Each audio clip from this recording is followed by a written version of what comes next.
Hello students, क्या आप जानते हैं इलेक्ट्रिकल कैपेसिटेंस या कैपेसिटेंस ऑफ कैपेसिटर क्या होता है? आइए मैं आपको बतलाता हूं।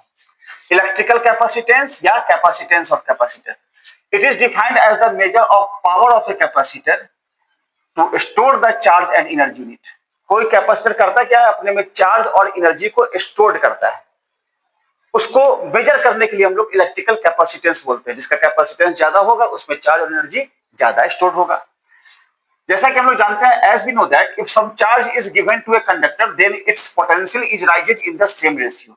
चार्ज देंगे तो पोटेंशियल बढ़ेगा, चार्ज बढ़ाएंगे तो पोटेंशियल भी बढ़ेगा। जब प्रोपोर्शनैलिटी के साइन को हटाते हैं तो एक कांस्टेंट लगाते हैं सी, तो Q बराबर होता है सी भी, क्रॉस मल्टीप्लाइड करेंगे तो C बराबर क्या हो जाएगा? Q भी, where C is a proportionality constant. जहां C तो देख ही रहे प्रोपोर्शनैलिटी कांस्टेंट है।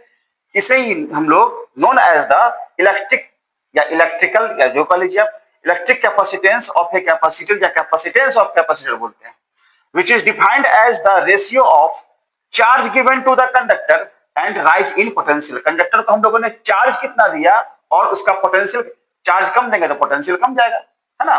तो जितना चार्ज देंगे उस हिसाब से इसका आगे बढ़ता है।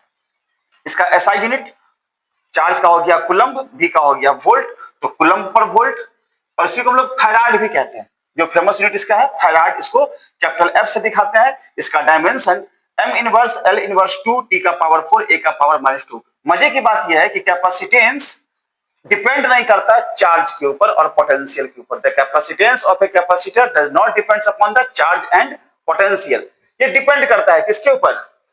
ये डिपेंड करता है प्लेट के साइज पर, शेप पर, उसके बीच के मीडियम के नेचर पर, अगल बगल वाले कैपेसिटर पर। Got it?